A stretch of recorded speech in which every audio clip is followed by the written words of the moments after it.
जय हिंद बच्चों, star education point के फिजिक्स ऑनलाइन क्लास में एक बार फिर आपका स्वागत है। तो ऑप्टिक्स चैप्टर में प्रकाश का अपवर्तन चैप्टर हम लोग पढ़ रहे हैं और इस चैप्टर में एक मोस्ट इम्पोर्टेंट क्वेश्चन लेकर हम उपस्थित हैं। वो मोस्ट इम्पोर्टेंट क्वेश्चन इस प्रकार से है, क्रांतिक कोण क्या है, इसके लिए व्यंजक प्राप्त करें तथा क्रांतिक कोण के लिए आवश्यक शर्तों को लिखें। तो ये है प्रश्न बच्चों। तो आइए इस प्रश्न को समझते हैं। तो बच्चों ऐसा है कि प्रकाश का अपवर्तन के लिए दो माध्यम की आवश्यकता होती है और ये भी हम लोग जानते हैं कि सघन माध्यम से प्रकाश की किरण यदि विरल माध्यम में जाती है तो वो अभिलंब से दूर चली जाती है। तो उसी से संबंधित ये क्वेश्चन है क्रांतिक कोण। आइए देखते हैं क्रांतिक कोण क्रिटिकल एंगल है क्या। ये बिहार बोर्ड के लिए बच्चों मोस्ट इम्पोर्टेंट क्वेश्चन होगा। बिहार बोर्ड के लिए मोस्ट इम्पोर्टेंट क्वेश्चन है और ये कई बार आ चुका है बच्चों। तो आइए शुरुआत करते हैं इसकी।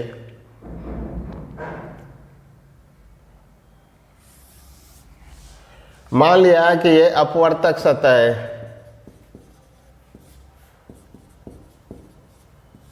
अपवर्तक सतह पता है बच्चों कि ये अपवर्तक सतह जो होती है दो माध्यमों को अलग करने वाली सतह होती है। तो मान लेते हैं कि ऊपर वाला जो माध्यम है वो विरल माध्यम है, इसको मान लेते हैं विरल माध्यम। अब विरल माध्यम कौन सा होगा, तो कोई भी ले सकते हैं, लेकिन मान लेते हैं कि हवा है और हवा का अपवर्तनांक को म्यू ए द्वारा सूचित कर लेते हैं। और नीचे जो है ये मान लेते हैं कि सघन माध्यम है, ये सघन माध्यम है। मान लेते हैं नीचे का सघन माध्यम जल है, तो जल को सूचित कर लेते हैं म्यू डब्ल्यू के द्वारा। ये सब तो आता ही आपको, अपवर्तनांक है ये जल का मान लिया है। कांच भी ले सकते हैं, उधर हवा ले सकते हैं। तो ये देखना है कि हर हमेशा नीचे वाला जो होगा वो सघन माध्यम होगा, ये वाला माध्यम सघन होगा और ऊपर वाला जो माध्यम होगा विरल होगा। जैसे ये कांच लें तो जल ले सकते हैं, हवा ले सकते हैं, तो इससे कम अपवर्तनांक वाला उधर रहेगा, तभी सघन माध्यम से किरण को भेजेंगे विरल माध्यम में। तो आइए देखते हैं यहाँ पर। मान लेते हैं एक प्रकाश की किरण जो है ये सघन से विरल में जा रही है, तो अभिलंब डाल दीजिए यहाँ पर।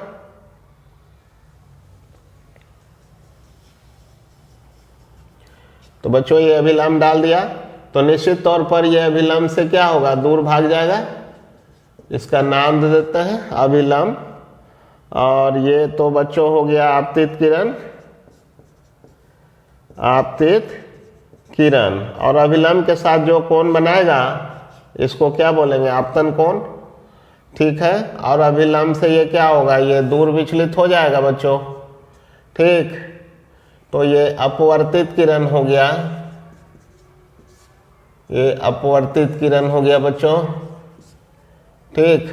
और अपवर्तित किरण अभिलंब के साथ जो कोण बनाएगा इसको क्या कहेंगे, अपवर्तन कोण कहेंगे। तो इस प्रकार अपवर्तन कोण हो गया। तो आप देख रहे हैं कि आपतन कोण से अपवर्तन कोण क्या होगा, सदा अधिक होगा, क्योंकि प्रकाश की किरण सघन से विरल में जा रही है।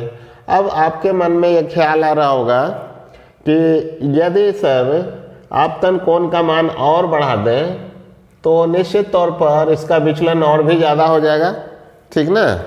तो बढ़ाते बढ़ाते आपतन कोण का मान बढ़ाते बढ़ाते अपवर्तन कोण का मान एक ऐसी स्थिति में पहुंच जाएगी जब अपवर्तक सतह को छूता हुआ यह किरण निकल जाएगा।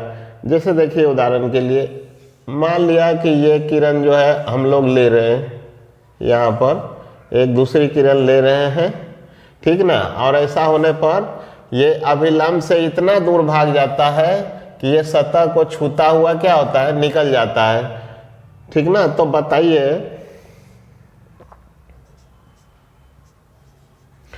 कि ये R का मान अब कितना हो जाएगा बच्चों, ये वाला, ये दूसरे किरण के लिए R का मान कितना हो गया, 90 डिग्री, ठीक ना। तब इस आपतन कोण को, जब ये अपवर्तन कोण का मान 90 डिग्री हो जाए, तब ये वाली जो आपतन कोण है, इसे आपतन कोण को हम लोग क्रांतिक कोण कहते हैं। तो इस वाले कोण को हम लोग क्या बोलेंगे, क्रांतिक कोण, ये क्रांतिक कोण बोलेंगे बच्चों, ठीक है। ये वाला कोण को क्या बोलेंगे, क्रांतिक कोण बोलेंगे, ठीक है। तो अब समझ ही गए होंगे कि क्रांतिक कोण कब बनता है, जब विरल माध्यम में अपवर्तन कोण का मान प्रकाश किरण के लिए कितना हो जाना चाहिए, 90 डिग्री। तो परिभाषा कैसे देंगे बच्चों, सघन से विरल की ओर, सघन से विरल की ओर जाने वाली प्रकाश किरण के लिए आपतन कोण का वह मान जिसके लिए अपवर्तन कोण का मान 90 डिग्री हो जाए, तब सघन माध्यम में बनने वाले इस प्रकार के आपतन कोण को ही क्रांतिक कोण कहते हैं। तो बच्चों यही परिभाषा लिखना है, तो आइए लिख के बताते हैं आपको। क्रांतिक कोण जैसे जैसे बता रहे हैं बच्चों, परीक्षा में वैसे ही लिखना है, ये काफ़ी इम्पोर्टेंट है।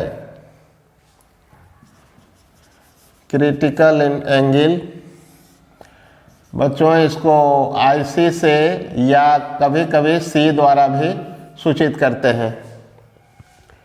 I मीन्स इंसिडेंट और C means critical, critical incident angle, that means IC।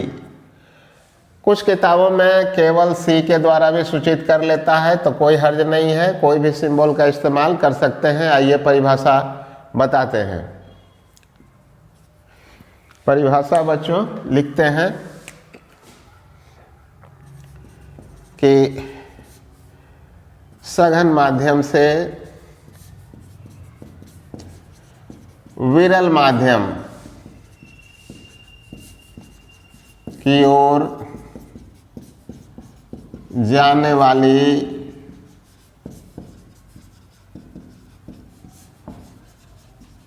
प्रकाश किरण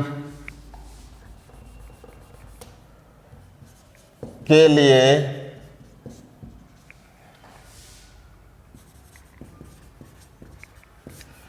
आपतन कोण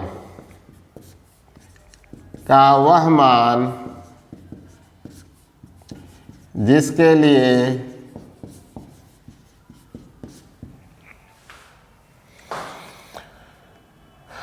विरल माध्यम में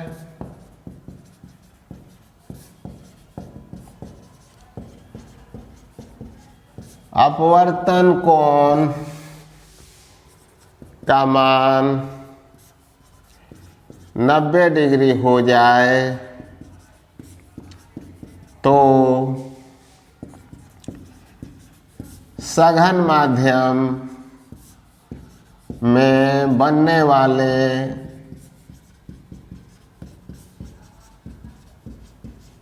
आपतन कोण को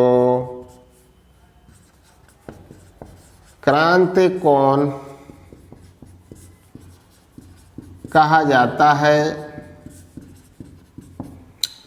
तो यही परिभाषा हो गया बच्चों, फिर से पढ़ देते हैं। सघन माध्यम से विरल माध्यम की ओर जाने वाली प्रकाश किरण के लिए आपतन कोण का वह मान, इस आपतन कोण का वह मान जिसके लिए अपवर्तन कोण का मान R का मान कितना होना चाहिए, 90 डिग्री। तब सघन माध्यम में बनने वाला जो आपतन कोण है ना, उसको क्रांतिक कोण कहा जाता है। क्रांतिक कोण को IC या C द्वारा सूचित किया जाता है।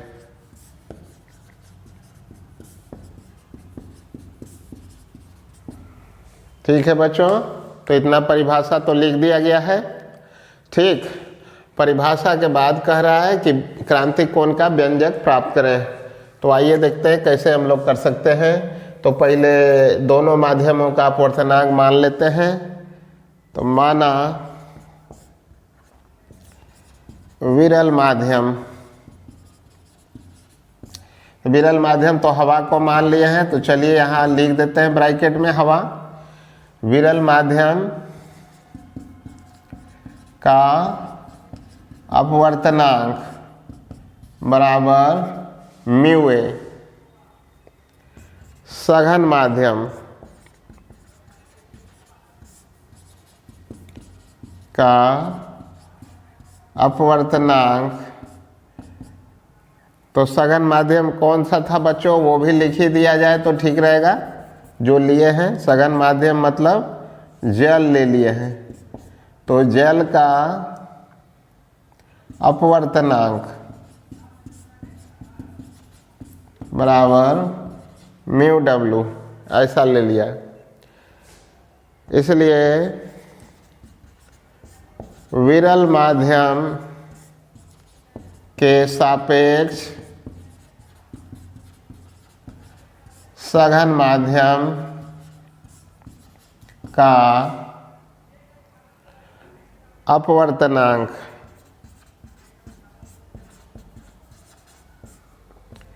विरल माध्यम के सापेक्ष सघन माध्यम का अपवर्तनांक का क्या मतलब हुआ बच्चों?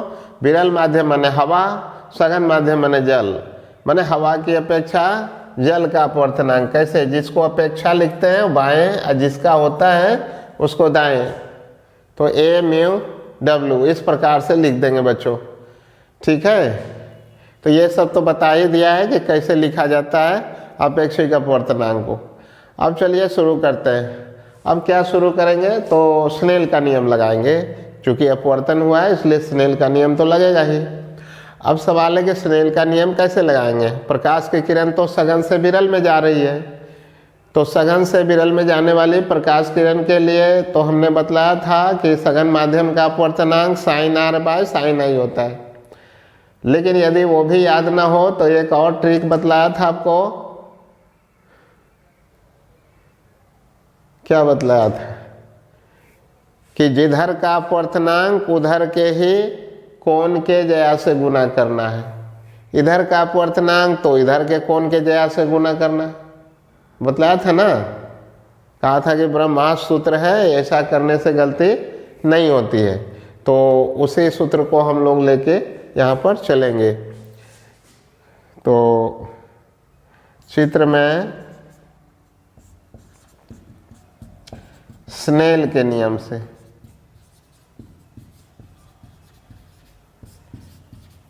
चित्र में स्नेल का नियम लगाते हैं बच्चों। तो हमने कहा कि जिधर का अपवर्तनांक, तो देखिए नीचे का अपवर्तनांक लिया है सघन माध्यम वाला, और इधर का कोण क्या है? आई है। तो आई के ज्या से क्या करना है? गुना कर लेना है, ठीक। फिर इधर का अपवर्तनांक और इधर के कोण के ज्या से गुना करना है। तो ऊपर का अपवर्तनांक क्या है? म्यू ए गुना ऊपर वाला। देखिए बच्चों, तो यहाँ पर ऊपर में कोण क्या बन रहा है? आर बन रहा है, तो यहाँ पर आर कोण ले लेंगे इस प्रकार से, है ना। तो ये ले लिया, ठीक।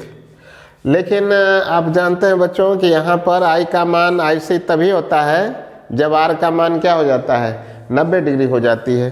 तो आइए उसको भी लिख डालते हैं यहाँ पर कि परंतु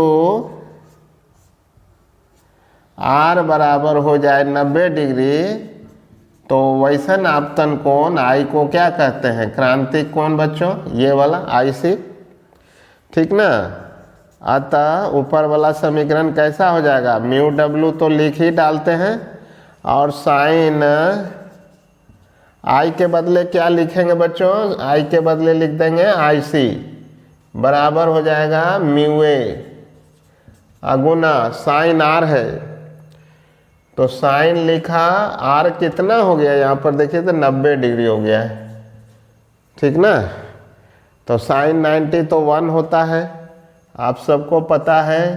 तो म्यू डब्लू ये हो गया साइन आई सी बराबर हो गया म्यू ए, ठीक ना। यहाँ बगल में लिख देते हैं, चूँकि साइन 90 डिग्री 1 के बराबर होता है। ठीक है। इसलिए यहाँ से देखिए बच्चों, यहाँ साइन आई सी का मान निकालेंगे, इसलिए साइन आई सी है ना, तो ऊपर हो गया म्यू ए और नीचे हो गया म्यू डब्लू। देखिए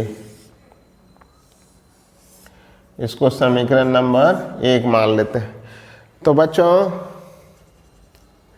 आप देख सकते हैं कि क्रांतिक कोण की जया जो है साइन आई सी, वो कम अपवर्तनांक वाला बटे ज़्यादा अपवर्तनांक वाला यहाँ पर हम लेंगे हम लोग, ठीक ना।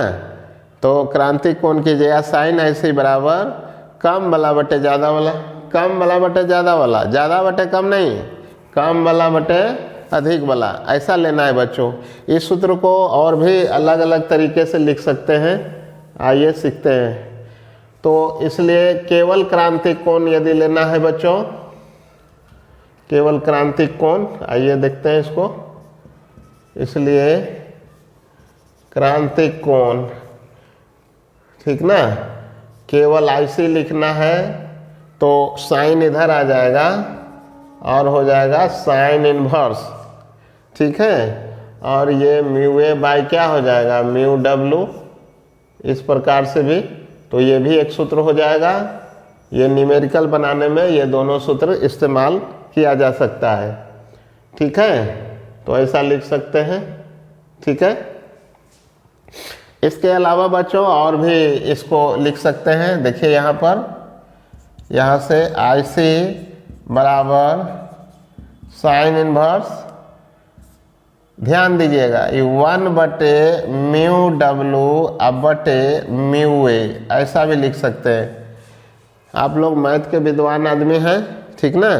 तो ऊपर वाला जब पलटेगा तो उसके नीचे आ जाएगा, नीचे वाला पलटने पर कहाँ चला जाएगा, ऊपर आ जाएगा।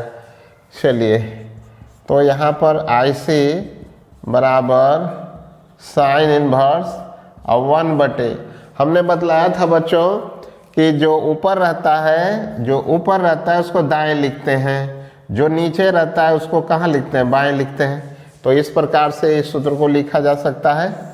तो देखिए बच्चों ये भी सूत्र आप लिख सकते हैं, इसको समीकरण नंबर 3। इस सूत्र से स्पष्ट है बच्चों कि ये वाला जो अपवर्तनांक हुआ विरल के सापेक्ष सघन माध्यम का अपवर्तनांक है ना, विरल के सापेक्ष सघन माध्यम का अपवर्तनांक है। क्या मतलब हुआ यहाँ पर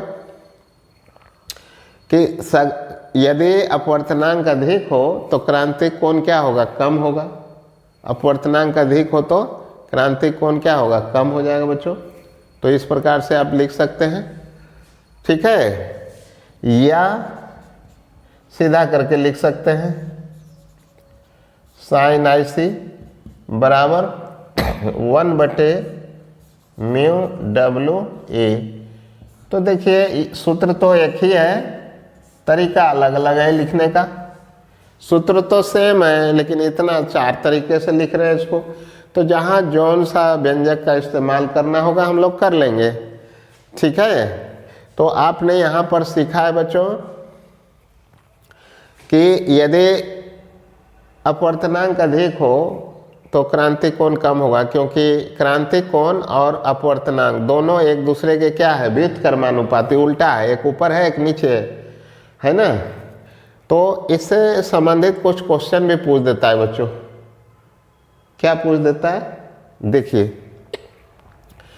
पूछता है कि बताइए, ध्यान दीजिएगा ऑब्जेक्टिव में,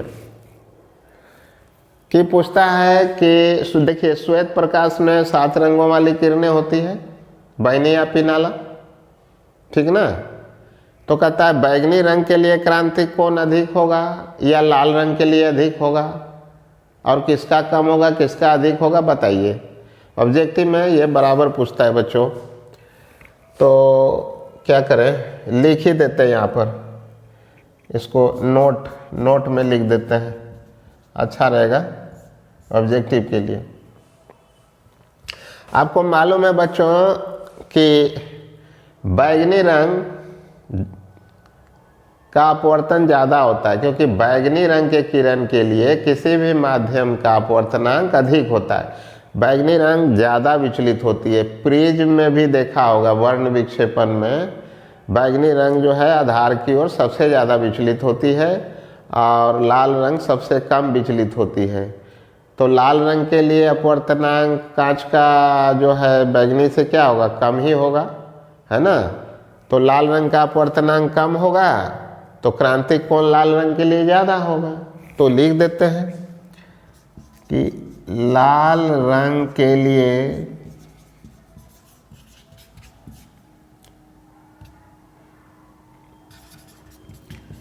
क्रांतिक कोण अधिक होती है,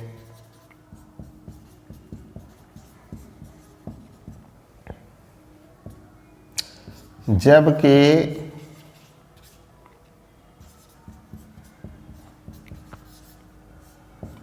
बैगनी रंग के रंग मतलब क्या, किरण, बैगनी रंग के किरण के लिए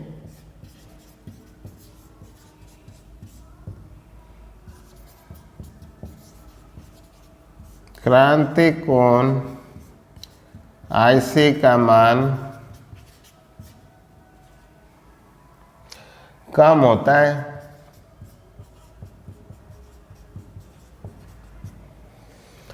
तो बच्चों इसको याद रखिएगा, ये काफ़ी इम्पोर्टेंट है। ऑब्जेक्टिव में इसको लगातार क्या करता है, पूछते रहता है, तो इसको आप याद रखिएगा। लाल रंग के लिए मतलब लाल रंग के किरण के लिए क्रांतिक कोण अधिक होती है, जबकि बैगनी रंग के किरण के लिए क्रांतिक कोण IC का मान कम होता है। ठीक है, तो चलिए ये भी आपने सीख लिया है। अब है कि कुछ पारदर्शी पदार्थों का क्रांतिक कोण का मान भी लिख देते हैं कि क्या होता है। जैसे जल के लिए, या जल माने पानी, ठीक ना, तो जल के लिए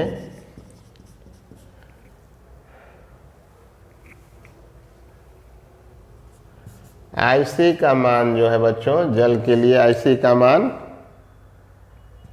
48.75 डिग्री होता है। तो इसे लगभग 49 डिग्री लिख सकते हैं। ठीक, जल हो गया। फिर कांच है, साधारण कांच मतलब क्राउन कांच हो गया, क्राउन।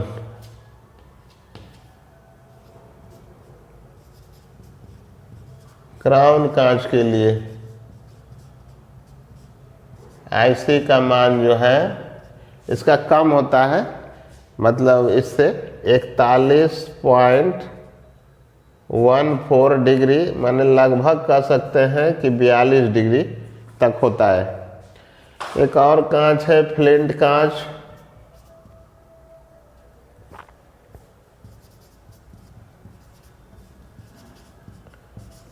तो फ्लिंट कांच के लिए इसको देखिए, फ्लिंट कांच का अपवर्तनांक ज़्यादा होता है बच्चों, ठीक ना, इसलिए इसका क्रांतिक कोण कम होगा।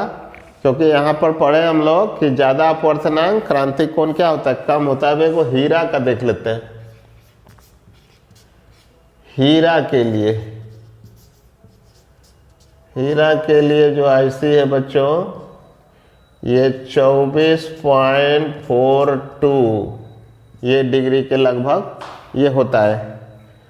तो इसको भी याद रखिएगा, ये वाला, ठीक ना, क्रांतिक कोण, ये याद रखिएगा इसको। ये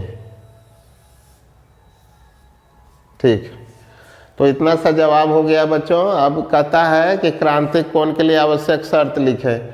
तो शर्त भी ऑब्जेक्टिव में भी पूछता है और पूरा ये शॉर्ट क्वेश्चन में भी पूछेगा। तो शर्त लिख देते हैं, आइए देखते हैं। क्रांतिक कोण के लिए आवश्यक शर्तें। अब कौन कौन सा शर्त है?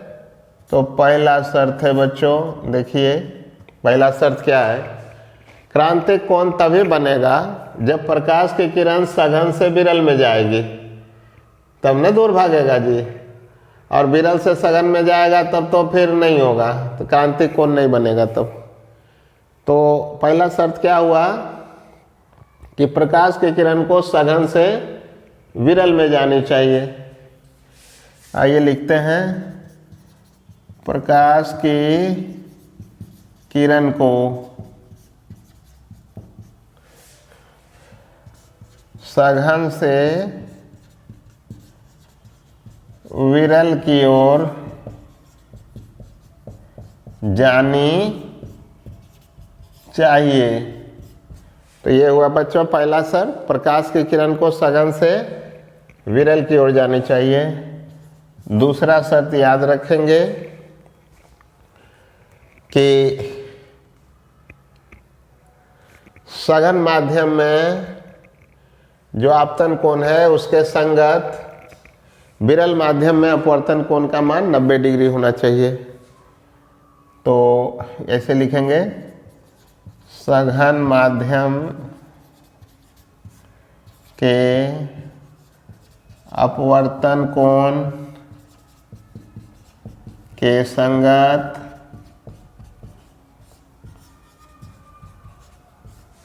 विरल माध्यम में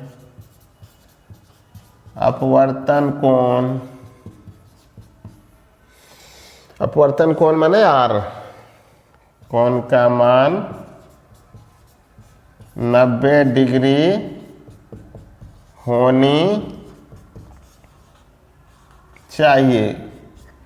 तो बच्चों इतना ही उत्तर लिखना है, ठीक ना। तो ये क्रांतिक कोण के लिए शर्त हो गया, याद रखिएगा। फिर से एक बार दोहरा देते हैं पूरा, क्योंकि ये इम्पोर्टेंट क्वेश्चन है बच्चों। तो आइए देखते हैं क्या है ये क्रांतिक कोण क्या है। इसके लिए व्यंजक प्राप्त करें, माने सूत्र प्राप्त करें, तथा क्रांतिक कोण के लिए आवश्यक शर्तों को लिखें। बहुत बहुत इम्पोर्टेंट है, ऑब्जेक्टिव या शॉर्ट क्वेश्चन तो आएगा ही आएगा, इससे पूछता है। तो आइए देखते हैं, क्रांतिक कोण क्रिटिकल एंगल इसको अंग्रेजी में कहते हैं। ठीक, अभी बतलाया आपको कि सघन से विरल की ओर जब किरण जा रही है तो अभिलंब से दूर चली जाती है, दूर जाती है। यदि आपतन कोण का मान सघन माध्यम में बढ़ाते चले जाएं तो एक ऐसी स्थिति आएगी जब अपवर्तन कोण का मान 90 डिग्री हो जाएगा। तो ऐसी दशा में जो आपतन कोण जो सघन माध्यम में बन जाएगी उसे ही क्या कहेंगे, क्रांतिक कोण। तो परिभाषा ऐसा ही लिखा है, सघन माध्यम से विरल माध्यम की ओर जाने वाली प्रकाश किरण के लिए आपतन कोण का वह मान जिसके लिए विरल माध्यम में बनने वाला जो अपवर्तन कोण है उसका मान 90 डिग्री हो जाए तो सघन माध्यम में बनने वाले आपतन कोण को क्रांतिक कोण कहा जाता है, जिसे IC या C द्वारा सूचित किया जाता है। ठीक है। अब चूंकि अपवर्तन की क्रिया द्वारा क्रांतिक कोण बनती है और अपवर्तन के लिए दो माध्यम तो चाहिए ही चाहिए, तो इसलिए दोनों का अलग अलग जो है अपवर्तनांक मान लेना है। विरल माध्यम को हवा जो मान लिए हैं इसका अपवर्तनांक म्यू है, और सघन माध्यम का अपवर्तनांक जल मान लिया है तो म्यू डब्ल्यू ले लिया। तो ये दोनों को मान लिया यहाँ पर, विरल माध्यम का अपवर्तनांक म्यू है, सघन माध्यम का म्यू डब्ल्यू। अब विरल के सापेक्ष सघन को कैसे लिखेंगे, ए म्यू डब्ल्यू ऐसे लिख देंगे। ठीक, आप स्नेल का नियम लगाएंगे। स्नेल का नियम लगाने के लिए बोला था कि जिधर का अपवर्तनांक उधरे के कोण के ज्या से माने साइन से गुना करना है। तो इधर का अपवर्तनांक इधर का कोण आई होता है, तो आई का साइन हो जाएगा साइन आई, म्यू डब्ल्यू गुना साइन आई और म्यू ए गुना साइन आर। तो ये सूत्र लगा दिया। लेकिन आई जब IC होगा तब उस समय आर का मान 90 डिग्री हो जाएगा। तो इस दोनों के मानों को यहाँ रख देंगे आई और आर के जगह। तो IC हो गया यहाँ पर, आई के जगह IC और आर के जगह पर 90 डिग्री। साइन 91 होता है तो ये भूल जाएं, तो म्यू ए हो गया ये, और ये जैसा था वैसा रह गया। अब साइन IC का मान निकाला तो म्यू ए बटे म्यू डब्ल्यू। तो याद हो गया आपको कि साइन IC बराबर कम वाला अपवर्तनांक बटे ज़्यादा वाला, कम वाला बटे ज़्यादा वाला, कम वाला बटे ज़्यादा वाला। चलिए इसी में केवल ऐसे निकालें तो साइन को उधर ले जाएंगे तो साइन इनवर्स हो जाएगा, तो ये सूत्र हो जाएगी। ठीक, या इसको पलट के लिखा जाए तो 1/μw μ लिख सकते हैं, इसको नीचे लाएंगे तो। ठीक, और जो ऊपर रहता है उसको दाएं लिखते हैं, जो नीचे रहता है बाएं लिखते हैं। ये निरपेक्ष अपवर्तनांक हुआ दोनों। तो निरपेक्ष अपवर्तनांकों के अनुपात को क्या कहते हैं? सापेक्ष अपवर्तनांक। तो इसको सापेक्ष के रूप में ऐसा लिख देंगे, आपको ये बता दिए हैं पहले ही लिखने के लिए। और ये साइन को इधर ले आएंगे तो क्या हो जाएगा? साइन ऐसे बराबर 1 विरल के सापेक्ष सघन माध्यम का अपवर्तनांक। तो इससे आपने क्या सीखा कि क्रांतिक कोण और जो है माध्यम का अपवर्तनांक एक दूसरे के व्युत्क्रमानुपाती होता है। सघन माध्यम का अपवर्तनांक यदि अधिक हो तो क्रांतिक कोण कम होगा। तो इसीलिए यहाँ बच्चों ऑब्जेक्टिव पूछता है बिहार बोर्ड में कि लाल रंग के लिए क्रांतिक कोण अधिक होगा कि बैंगनी के लिए अधिक होगा। ठीक ना, ये देखिए ये है लाल वाला और ये है बैंगनी वाला। तो लाल रंग के लिए अपवर्तनांक किसी भी पारदर्शी पदार्थ का कम होता है बच्चों, इसलिए क्रांतिक कोण अधिक होगा। तो ये अधिक लिखा। बैंगनी रंग ज़्यादा से ज़्यादा विचलित होती है, अर्थात अपवर्तनांक ज़्यादा होता है इसका बैंगनी रंग के लिए, तो इसका जो है क्रांतिक कोण क्या होगा? कम होगा। तो ये याद रखिएगा। और कुछ इस प्रकार जल का अपवर्तनांक, हीरा का अपवर्तनांक कहीं ऑब्जेक्टिव में पूछ देते ही हो, याद रखिएगा। और क्रांतिक कोण के लिए आवश्यक शर्त क्या है? याद हो जाना चाहिए अब तक तो प्रकाश की किरण हमेशा किधर से किधर चलना चाहिए? सघन से विरल में चलना चाहिए। एक बार बिहार बोर्ड में 2 नंबर का क्वेश्चन पूछ दिया था, केवल इतना ही कि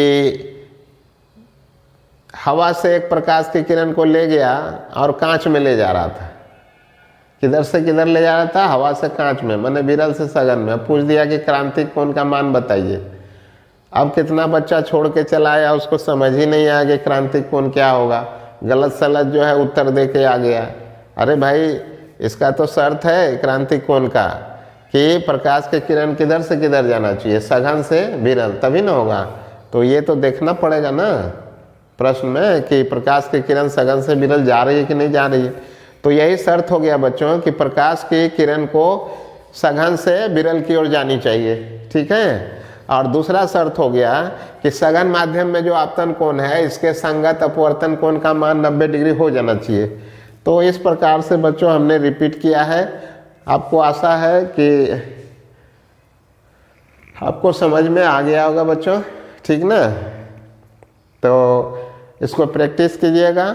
अगले क्लास में पूर्ण आंतरिक परावर्तन घटना को हम लेकर आते हैं। तब तक के लिए धन्यवाद।